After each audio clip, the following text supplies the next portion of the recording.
before we dive into the panel, just get a quick sense of where the room is at. So the topic for the discussion are tech companies silencing unpopular voices. So just quickly, show of hands. Who here thinks that big tech companies are silencing conservative voices? Absolutely. OK, so we've got like half the hands up. OK, there's a follow-up. Who thinks it's intentional? OK, so getting a little less confidence. OK, and who wants the government to do something about it? All right.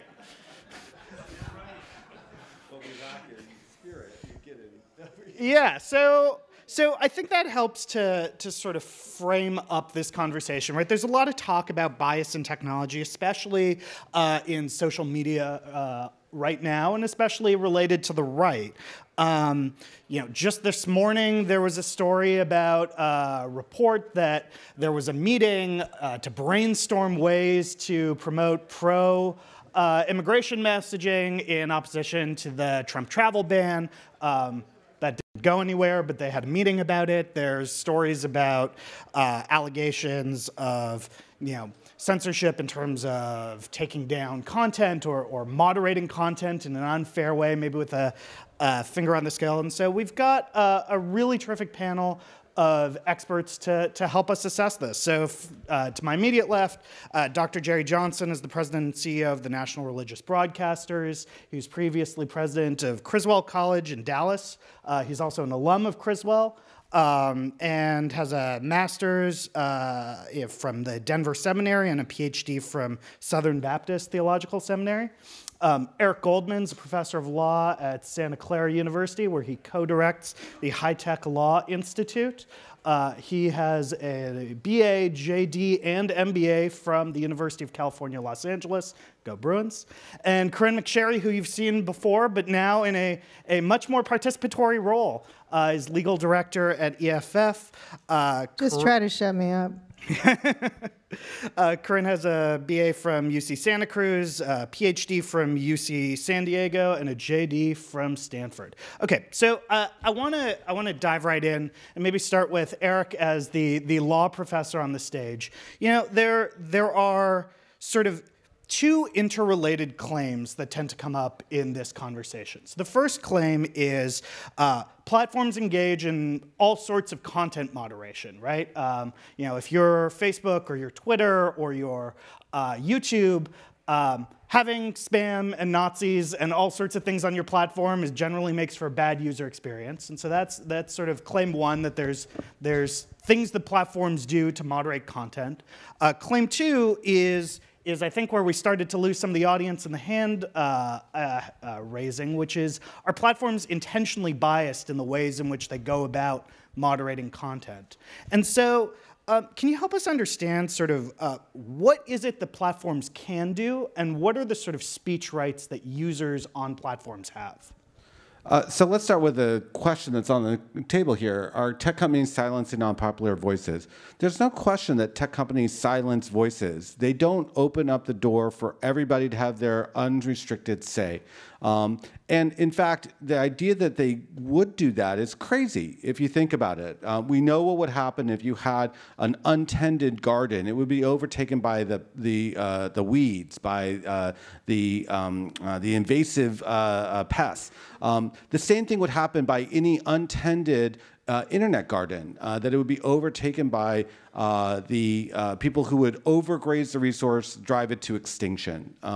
So the point is that every online site has some form of decision-making about what is permissible on their site, and in theory, then, things that are not permissible. They are silencing voices. They have to do that in order to exist. It's an existential requirement for them to do so.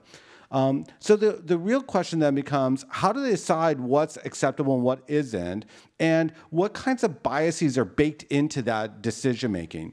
And the thing that we have to get on the table to start with is that whatever the decision is about what's permissible and what isn't reflects a form of bias. It could be an attempt to be as, quote, neutral as possible, but there is no such thing as neutrality when it comes to deciding content that's permissible to publish and content that isn't. There's no such way to do that in a truly neutral fashion. There will always be some form of bias baked into that process. So are internet companies biased? Yes, they have to be in order to exist, to draw the line between what they're going to permit or not. And the law permits them to make that decision, to decide what they're going to allow and what they aren't. And there are two different sources of that authorization. The first is the First Amendment, that internet companies are publishing third-party content. And by publishing third-party content, they are covered by the same First Amendment rights of free speech and free press that are baked into the Constitution that all of us expect that a media company would have. The second source of their permission is Section 230, which Congress passed in 1996, that basically says websites aren't liable for third-party content. And extrapolated to this situation, it says that if they exercise the discretion to remove content, they're not liable for exercising that discretion. They're given a free pass from liability for exercising discretion because we want them to do the kinds of things to tend their garden to keep it from being overgrazed and overrun. Because of those rights, and because the internet companies we're going to talk about today are not state actors, there are no independent First Amendment rights on the part of users. There's certainly free speech interests that every internet company is interested in, but they're not legally required to give a platform to anybody. So when we talk about having to publish third-party content that the sites win, we'll call it something like a must-carry obligation, that they must carry content that they would otherwise choose to reject. And the law doesn't mandate a must-carry obligation. In fact, it mandates the opposite.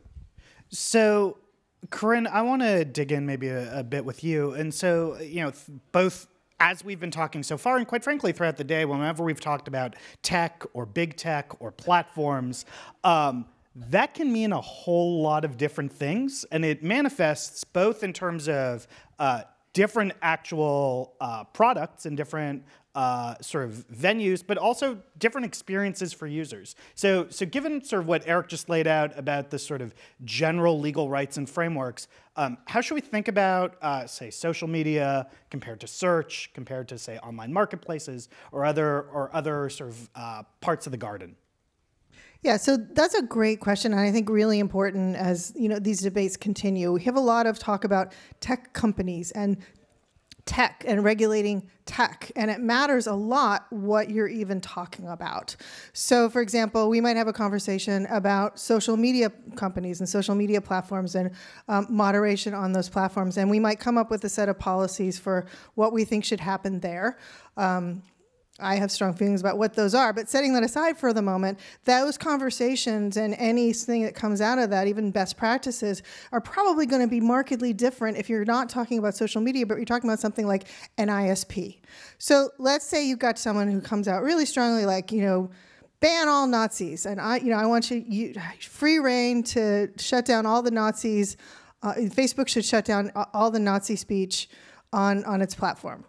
Setting aside whether you agree with that or not, I'm just saying, if you thought that, but would you also think, and I think that Comcast should be monitoring the accounts of all its customers, and if they find it associated with any unsavory speech, they should shut them off the internet altogether. And keep in mind that's a situation where you might not have another ISP to go to. I think that we would think of those two kinds of tech very, very differently. And I think of it as ISPs are a little bit more infrastructure, or a lot more infrastructure, basic internet access. Social media platforms, maybe it's a little bit different. Another point that I would want to make, and this goes back to the panel that I was moderating, I feel like a lot of these conversations would feel very different if we actually had more competition.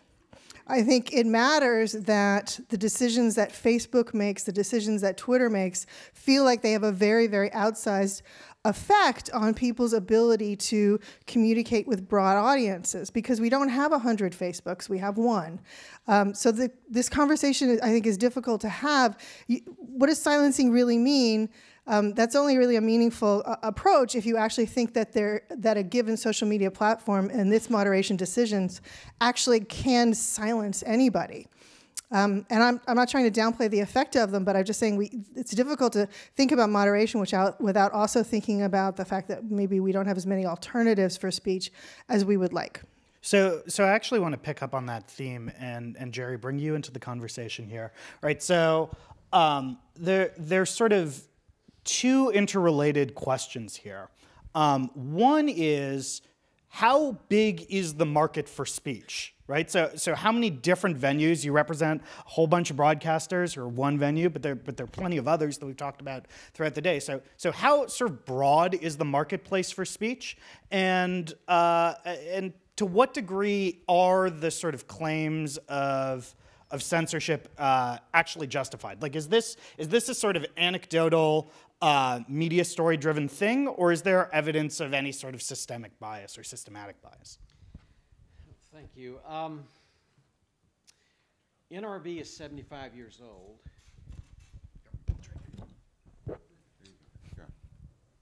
NRB is 75 years old, and this answers your question.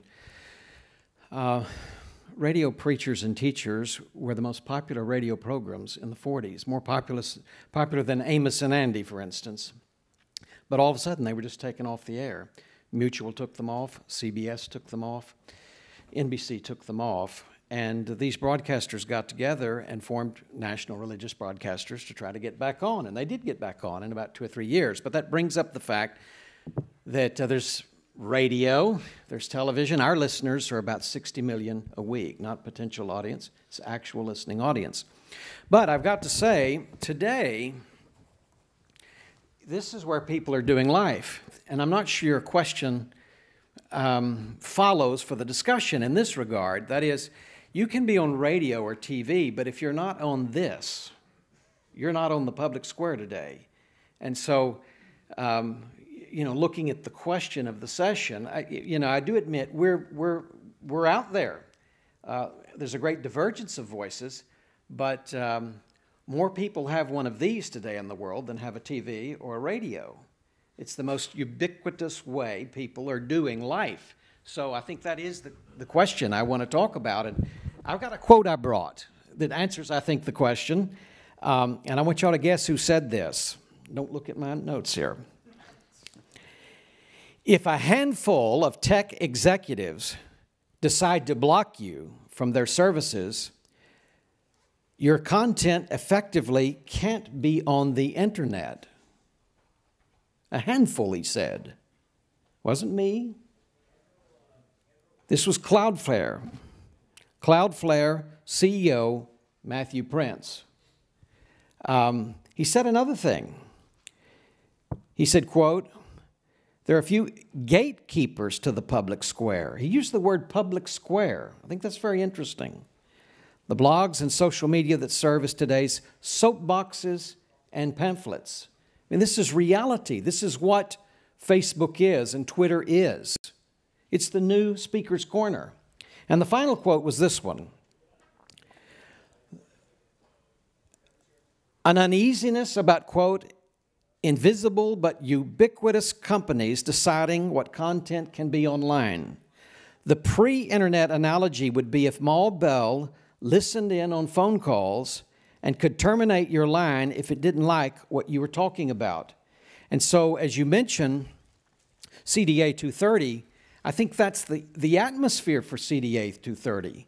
The idea was this is a new medium. Let's give them lots of space, lots of latitude, lots of legal maneuverability, and it's neutral, basically. If they're going to run a neutral platform, well, they shouldn't be liable. But depending on the answer to the question of the panel, if they're not neutral, does CDA 230 still need to apply? I think that's the question. So I want to dig into neutrality in just a moment, but before I do, because I know I can see Eric and Corynne both eager to jump into that. Yeah. Promise you we will talk about neutrality for all the neutrality fans in the audience. I do want to stick with the question I asked you before, though, right? So I think you've articulated a number of ways in which theoretically there could be blocks to speech, or a number of ways in which people who have authority or some level of power within different paths of speech might exercise that power. I guess what I'm asking is there any evidence that this is actually occurring? Absolutely. I agree with Eric. He wrote an article a month ago he said, if there was this bias, they're fully protected. I agree with that. The First Amendment is there, and that's one of our principles, defending free speech.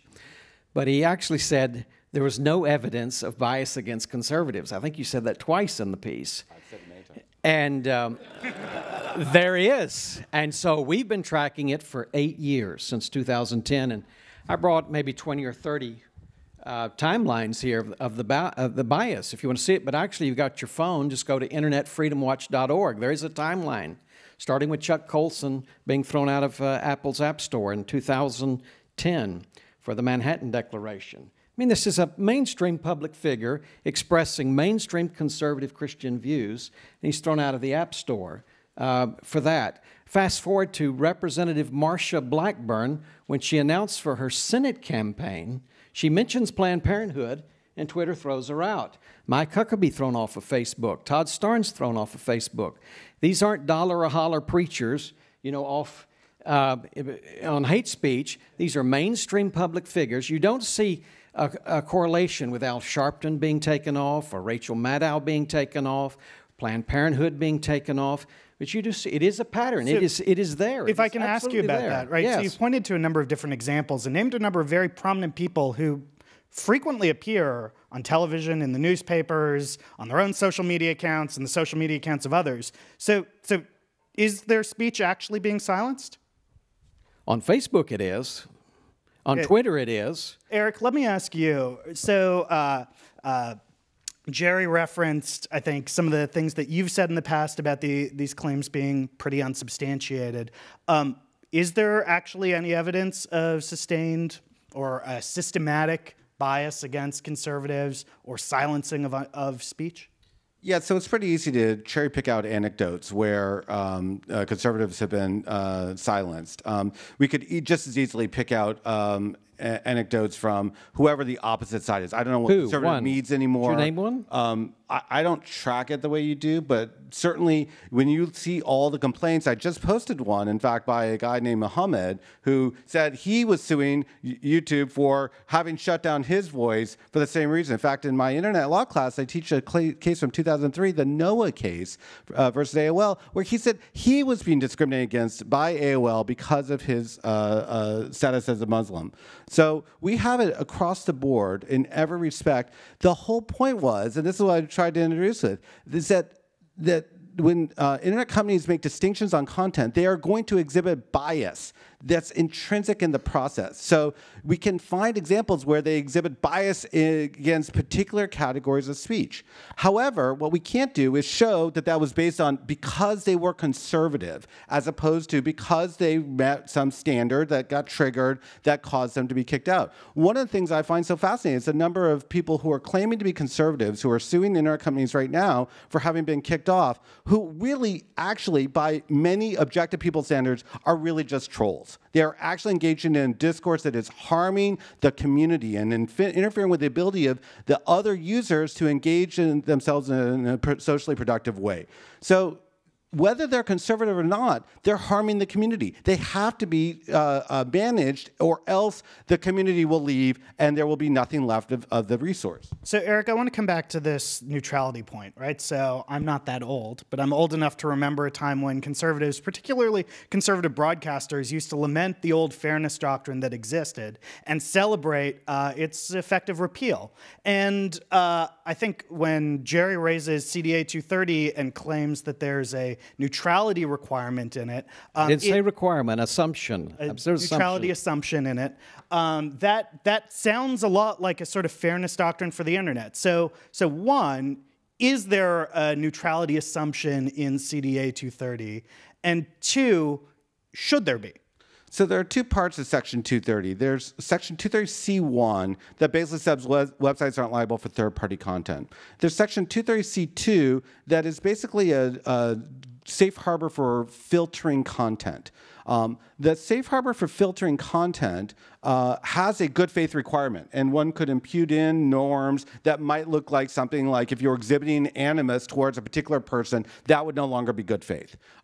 Section 230C1 doesn't have any good faith requirement. It doesn't have any intrinsic assumptions about neutrality or not. And Section 230C1 only makes sense if the idea is that you're making distinctions among content. In fact, the whole goal was to motivate internet companies to screen out content that they considered to be problematic, and they were fearful of doing so if they were going to be sued by everyone for having done so. So the whole point of Section 230 was to motivate companies to do the things that now they're being sued for, and Section 230 is designed to actually squelch those lawsuits. So, Corynne, given everything that sort of has just been articulated, there are lots of folks on the right who sort of raise the specter of censorship, right? And so they'll say, Facebook censoring me, Twitter censoring me, insert company that I'm mad at here is censoring me because I don't like this decision or I don't understand the decision. How should we think about the notion of censorship in this context? Is censorship the right sort of framework to understand these types of decisions in? So a couple things. So first, I do want to go back a little bit to the question of, so there's concerns on the right, but I will tell you, for every complaint, sitting from EFF, we get complaints about takedowns all the time. I've been fielding them for 13 years, I'm telling you, of all different kinds. And for every complaint from one side of the political spectrum, trust me, there is a complaint from the other side of the political spectrum. And if you want to see a collection, you can go to onlinecensorship.org, which is an EFF project that's been trying to collect data about takedowns, not copyright related, other kinds of takedowns, how Facebook in particular is responding to them, and so on. And I want to come back to that in a second, because I think part of the discussion needs to be about transparency. We need better information to even have this conversation, we need to know more about what's actually getting taken down. But to your question, I think the question of, Eric and I have some disagreements about whether we should use, and lots of people have disagreements, my boss too, has disagreements about whether we should be thinking about this stuff as censorship. Because traditionally when we think about the censor, we think of it as the government going in and interfering with speech. And in fact, one of the things that's great, particularly in the United States, is we have some pretty strong, relatively clear rules about what to do when the government is trying to interfere with your speech. But I think it's a reality that we have a situation where much, much more speech is being, I'm not going to say silence, I'm not going to adopt that word, but lots and lots of private companies have a lot of influence on how speech is circulated and to whom it is circulated, and whether you're going to sort of have access to a wide audience or a broad audience and so on. And so I think of this as private censorship. But I also think that we have another reality, which is that there's a lot of pressure from governments on companies to engage in that kind of censorship. So I'm worried that we're going to see more of it. So I sometimes think like the line between private censorship and sort of governmental censorship, sometimes can get blurred. So when you've got attorneys general meeting to talk about how can we, lean on the companies more thoroughly to have them take down speech more, that seems to me to start bleeding those lines together in pretty scary ways. So, Jerry, I want to ask you about that. Yeah. I don't really care what you think about the president right now, but let's just assume a hypothetical in which you disagree with the person who happens to be in power. The president, the attorney general, whoever the sort of government actor here is. Corynne raises the specter that one of the sort of worrying elements, and we've heard this in the privacy discussion, we heard this in the competition discussion, this third panel in a row, there may be a trend here. How much do you worry about government having the ability to lean on private companies to sort of coerce speech or coerce content moderation decisions in their preferred way? I am worried about it, and I wish the panel would see the bias issue the way I do, but I think your audience at least there was a goodly number of the audience did. And previously today, 55% at one point said they thought the companies were getting too big. So here's my message. Silicon Valley has to do something to fix this, or others are going to try to fix it, the government. And I'm against that. I think I'm in agreement with everybody here. I don't want trust busting right now. I don't want breaking up of monopoly. I don't want forced transparency reporting and requirements, regulation, the Department of Justice saying, they're looking into this competition issue. I'm not for that, and you might have assumed I'm for that. I think we've got to be, though, honest about what ought to happen. We've been calling for this for 8 years, for the tech companies to adopt some sort of free speech charter based on First Amendment principles. That's American. It's fair play if you say you're a public square, not an echo chamber, but a true public square. And let's be honest about 230. This would not be a new program. This would not be regulation. It would be the lifting of a privileged protection. It actually would be a form of deregulation in one sense. And I don't want to throw the baby out with the bathwater, not the whole thing. You were very clear to talk about certain elements, but I think they need to get a scalpel, an X-Acto knife, and carve out a very particular space for Facebook, for Twitter, for Google, for YouTube, something that, they could use people like you to do it. But you brought up Yelp in an article you wrote a month ago, how cool it is that Yelp, if somebody is doing a review for a restaurant, it's a negative review for a restaurant, that Yelp can't be sued for a negative review, even if it's libelous, I think you said.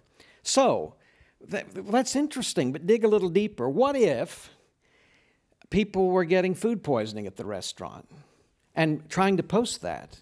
And what if Yelp decided we're going to pull those? We're going to pull those reviews.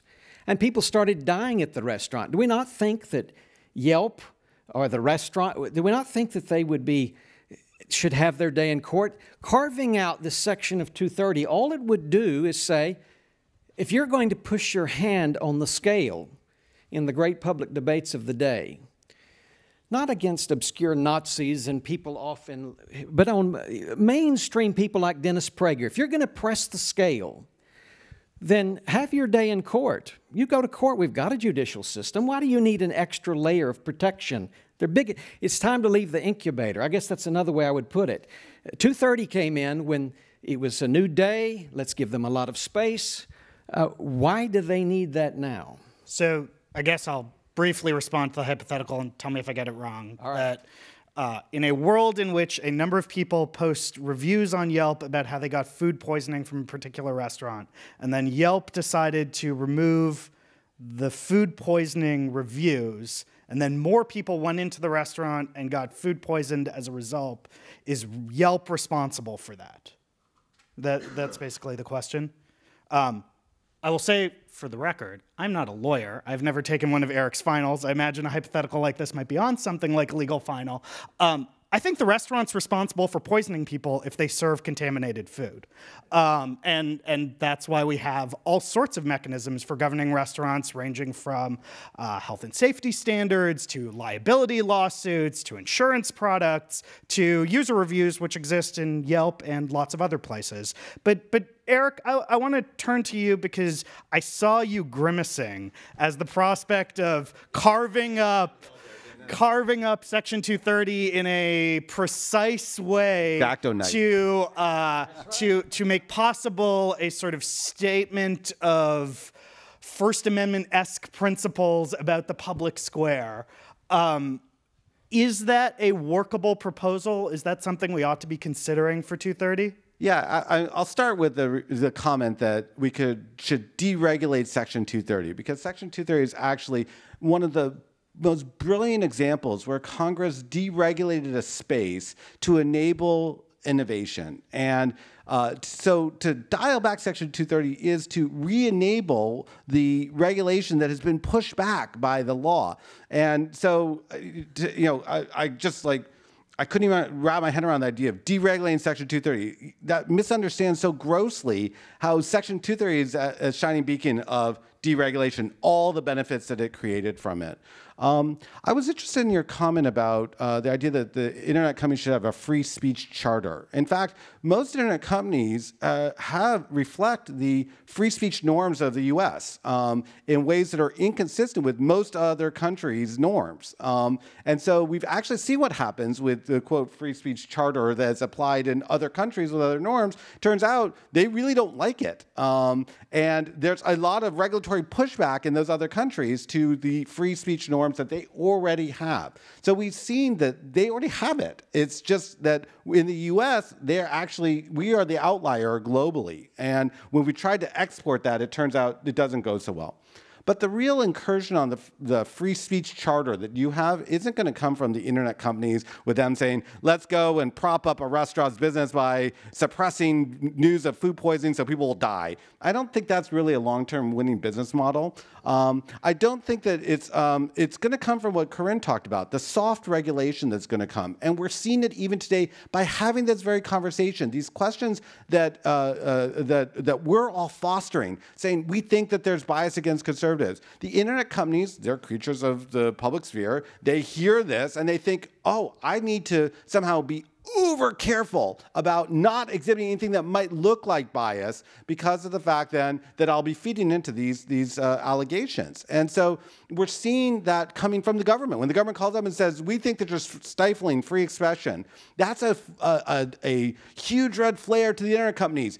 Do more to take care of our interests or we're going to come in and regulate you. And that form of coercion is exactly the kind of thing that you should be really not encouraging because it's actually the worst of all worlds. It's the government mandating without actually passing laws. I don't think I actually even answered your final question, which was the question. Did I pass the exam? Huh? I passed the exam. You got an A. But the real question was, I think, could we take an X-Acto knife to Section 230 and somehow bake in the idea that it should be more pro-free speech? There are actually things we could do to enhance Section 230, anti-SLAPP laws, anyone who wants to have a conversation about that. But in terms of saying, let's just create one more exception to Section 230 that will require this or the other thing.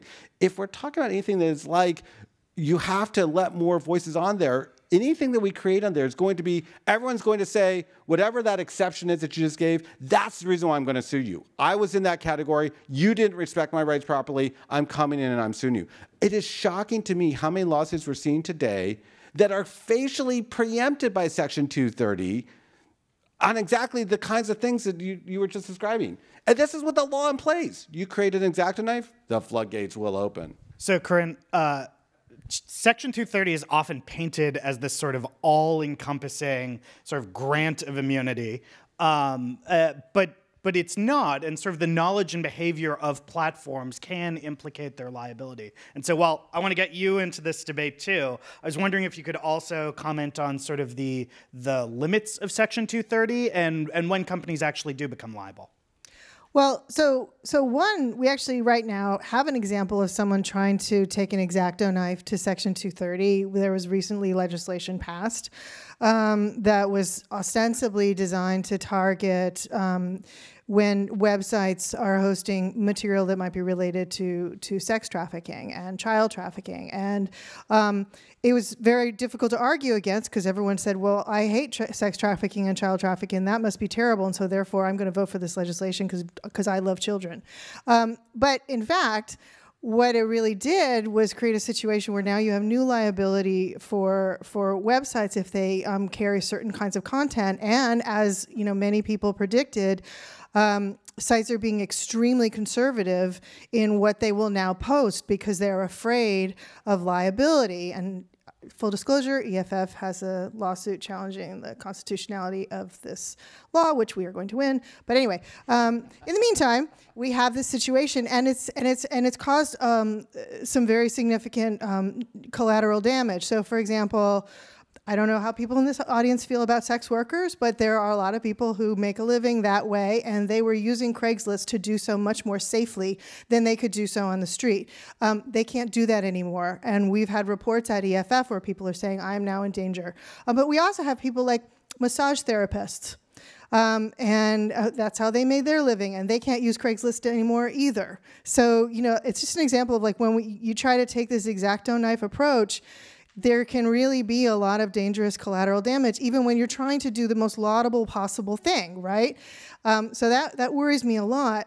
The other thing that I do want to say back to some of what we were talking about before is I do think, and even thinking about the Yelp example, like the smartest thing that Facebook could do right now to kind of ward off and to respond to complaints about bias is to be way, way more transparent and clear about what gets taken down, where and how. So getting back to the onlinecensorship.org project, one of the reasons we had to do this, we had to collect information from users because Facebook is not providing this information in a comprehensive way. So it's really hard to tell what they're up to, what the takedowns look like, so that you could actually make a reasonable assessment. It shouldn't be up to people like Jerry's organization or people on the user side to desperately try to put together information when Facebook has that information for itself and could be providing it. And if they're not engaging in unfair bias, let's find out. The other thing that they should be doing is we need, for all of the, as a practical response to all of this, short of regulation or anything like that,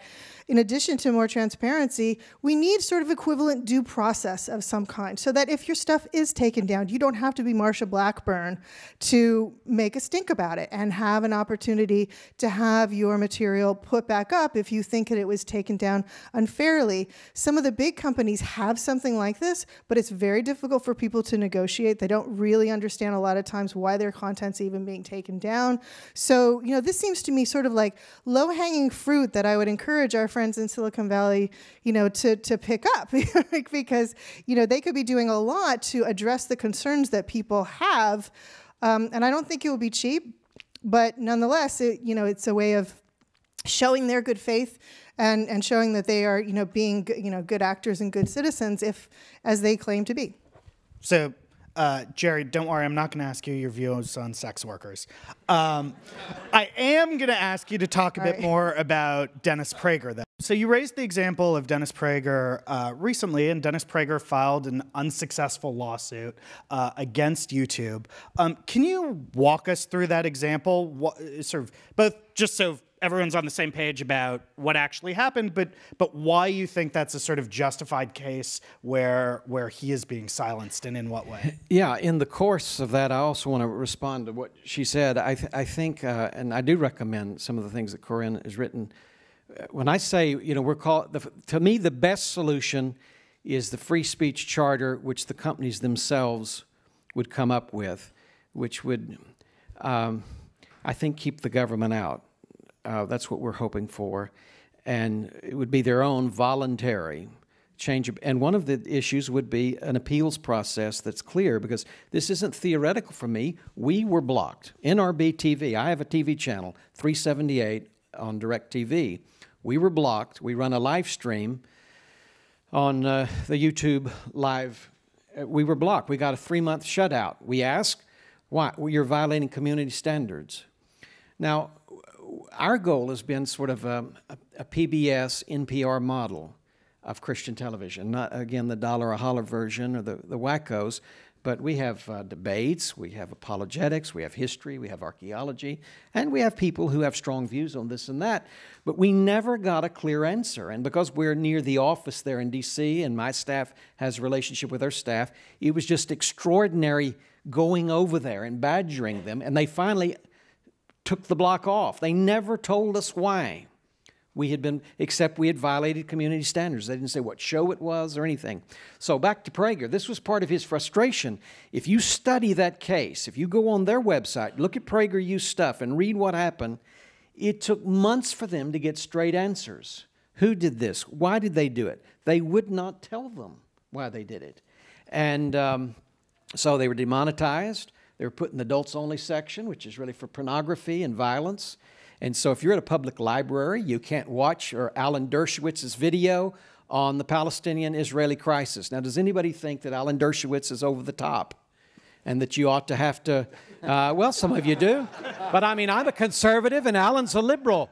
But, you know, his view on the Palestinian-Jewish question ought to be in the public library, I think. I don't think it should be in the pornography filter. I don't think it should be demonetized. That's the kind of thing. The Korean War history, that's taken out. And I'm aware of examples you cited about, you know, the famous naked child picture in Vietnam. So I'm aware of the difficulties. But they need to fix this quickly. And what I'm saying is if they don't do this by December 31st, mind you, we are going to ask Congress to take a look at 230. We're going to do that, to say, let's have a hearing. Let's just have a hearing. Very careful, thoughtful hearing. Exacto knives. But we're feeling it. So, Eric, I want to bring you in here. We've talked already a little bit in this discussion. I'm sure we could spend a lot more on ways in which Section 230 might be changed. But in the world as it is, going through the Dennis Prager example, which I know is a case you've written about and looked at in some length, is that an accurate description of the events as it occurred in the sort of Prager case? And was the Prager case correctly decided? The Prager case really turned on questions about whether we should think about YouTube as, I believe that one was the Company Town case. And that's an easy call. We have some incursions on the First Amendment for company towns that where the parks and streets and other places that we assume to be public spaces for discourse are owned by private entities. And so we've created an incursion for First Amendment on that. And YouTube is nothing like that. It's not even close. The offline analogy doesn't come anywhere close to extending to the online world. And so that case was rightly decided. As for the merits of particular, whether or not Prager University's videos should be freely available, should be available but only to limited or restricted audiences, whether they should be fully monetized or limited monetization or not monetized at all, I don't actually have a strong view about that. The point from my perspective is that that's YouTube's job to figure that out. And they are going to make mistakes and they're going to exhibit bias. Every time they make a content decision to leave up or take down, they are exhibiting their form of bias. That's unavoidable. But I want them to have the freedom to do so, because for every Prager who you might say, well, I could see why, there's 1,000 other cases where you'd say, I really want that content off. That content is not contributing to society. It needs to go. And I don't want the government to sign that. I want YouTube to make that decision. But if YouTube fears for every time that they get it wrong with Prager but get it right with these 1,000 other cases, they're going to get suits from the 1,000 other people as well. They're not going to take it down. And that ends up leading to the problem that I outlined at the beginning, that in the end, the trolls win and we all lose. So that's why I don't think discussing Prager merits are really the right inquiry, because you're not talking about the 1,000 other situations that are also going to be handled similarly. So I think the point you just raised on scale is really meaningful and really important here. I'm not going to rehearse the entire argument here, but I'll just put in a plug for Kate Klonick's paper, The New Governors, which is an excellent discussion of some of the challenges at scale.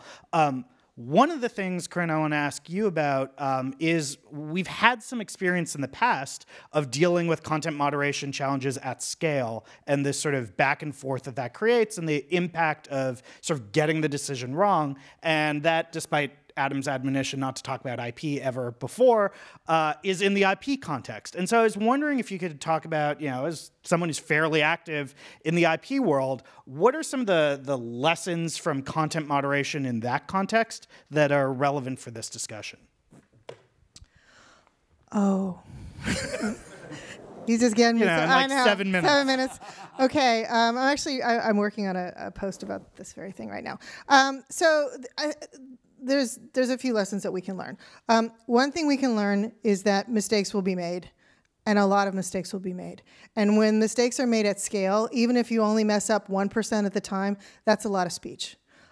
So at EFF, we've litigated and been involved in a lot of situations where fair uses, legal content was accused of being infringing and was taken down. So mistakes are going to be made. So start with that and realize that that's going to have a speech impact, right? Because if it's a fair use, it's lawful speech and it shouldn't have been taken down, or it's a problem that it got taken down.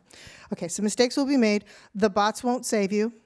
So one of the things that we've seen in the copyright context is an idea like, well, we can adopt filters or content ID, or we'll adopt all of these, well, just have the computers do it for us, and we'll take humans out of the equation. And that doesn't work. And there are ways in which you can use filtering technologies to assist, but you're still going to have the problem of having lawful speech taken down, which is why you need two more things. Why you need redress. You need robust systems for redress. You also need robust systems for accountability, because another thing that can happen is that people will take advantage of, community standard stuff, just like they took advantage of the DMCA process to target speech that they just don't like. And even if that speech is only taken down for a little while people figure out what's going on, if there's something happening in the news or whatever and it's really relevant to that moment, it can be profoundly influential and profoundly damaging. And the last lesson that I have learned from the copyright wars is, and this is me talking to the platforms, despite what I was saying just now, if you think that if you adopt enough voluntary censorship, then everyone will get off your back and governments will get off your back, not true. They will never be satisfied, right? There will always be more. There will always be more. There have been so many different copyright initiatives, and it's never enough. It's never enough. So, appeasement doesn't work. So the way you should think about it is something different, which is, what do I think would be good for my community? What do I think would be good for my users? And try to start from that place, as opposed to, how many things can I do to get the government regulators off my back? Because you're not going to get yourself to the right place, and you'll end up giving up too much. So it can tend to feel in these conversations, because this is a particularly salient topic right now, that this is something new, something that we're just now grappling with. In the context of doing some research for this panel, Eric, I came across a paper you wrote in 2006 about search engine bias that included an entire section that said, search engine bias is both necessary and desirable. We spent a lot of time talking about the necessary, right? Spam and Nazis and not the community you want to create and all of those sorts of things. I was wondering if you could talk a bit about why is bias actually desirable in platforms? So again, we think of bias in the negative context, but here we're thinking about bias as just preferencing something over something else. And in making those kinds of preferences, biased in favor of some and biased against others, that's exactly what we expect things like search engines to do. We don't want them to just give us everything in some random order. That would be a non-functional search engine. We want something that will read our mind, figure out what we think is most relevant, and then give it to us in an order that we can digest it. That is an extremely valuable thing. But in order to figure out what things are more relevant and thereby inference less relevant, that's a form of bias. So we need that in order for the functional tools to work. We can apply that across any other online space and honestly against any media ecosystem. Every media ecosystem has bias. Now, in order for the bias to not ultimately have adverse consequences, it helps if we have competition. So what we also need then along with that is that we want a search engine with bias A, and we want search engine with bias B, and we want search engine with bias C, and we'd like to be able to graze between them to figure out which ones are most relevant to us, which are picking out the biases that best represent our interests. And so that comes back to the competition piece. If we had more competition on these fronts, we might not care as much about the fact that one site is a little bit more restrictive on what they allow, and other sites are a little bit more everything is okay, because that would let us as publishers and as consumers figure out the best match for us. So to wrap up, because I can see that our time's running low, this type of conversation I think is important. It's good that we're talking about speech platforms and the ways in which people do and don't express themselves online and all the sort of ensuing events that happen. It can also be a bit gloomy from time to time, right? And so You all express yourselves pretty regularly. You're all fairly active writers and speakers. And so in the 1 or 2 minutes that we have remaining, I'd ask in a sort of optimistic spirit, given the variety of mechanisms that people have to express ourselves online, how do you go about it? What is a good way for people to actually speak online? In whatever order this surprise question you'd like to deal with. Well, I just want to say, you know, as a conservative and as a Christian, you know, we have a very particular belief as a Christian that we're all sinners in need of a Savior and that Christ is the Savior who died on the cross and rose again. And there's a belief that we were supposed to tell the world, that that's a mission. And I just want to say the beautiful thing about the internet, the iPhone, the Facebook, Twitter, but this could be for any product anyone has, any political movement anyone has. I mean, and we're still early in the day, I think, in terms of what the possibilities are for the internet. So I want to affirm you, Silicon Valley, all of you here on the platform and out there, because this has been a great success for business, for nonprofits, for education, what we're able to do and see, and the way we're able to get our message out. So I'm very positive and encouraged. I probably was the Scrooge up here. I understand that with the X-Acto knife, but I am very encouraged by the possibilities to get the message out. It's here. It's great. So I'm going to hit. This is a curveball question, but the answer is actually pretty simple. I think about what content I need to have that I control, and I build my own audience directly without the intervention of intermediaries who could cut off my access to that audience. And when it's better to go to another platform that gives exposure to a different audience or to a larger audience, and how I can use that to help reach new channels that I couldn't otherwise reach. The answer to your question is there's always a role for me to have a direct line to my audience, not intermediated by any third party. Because the moment I depend on a third party, then I am contingent upon whatever biases they might exhibit and how I interact with that, whatever policies they might change that might restrict or interfere with my audience. So if you are thinking about how you can best serve your community, I encourage you to think about at least one of those channels being a direct reach to the audience without the intermediation, because the intermediaries might end up having adverse interest to yours. I agree a lot with what Eric said, because one of the things that we talk a lot about at EFF is, you know, when did the internet become Facebook? What is that? That the internet is not Facebook. The internet, we have so many different sites and technologies that exist to help you communicate directly to an audience, and you can take advantage of them. It's not like you can't also use the intermediaries. Obviously, they're powerful, but you know, there have to be alternatives. And also, you know, I'm old enough to remember when there was no Twitter and there was a MySpace, and also when Microsoft seemed like it was going to run the world, right? So change happens. And so, you know, what can I say? I'm a professional optimist. It's kind of my job. But I really do. I think if you could try to take a long view, even though it feels like, you know, we just have a few companies dominating everything right now, I don't actually think that's how it's going to be 10 years from now. So with that optimistic admonition towards dynamism, I'd like to ask you all to join me in thanking the panel.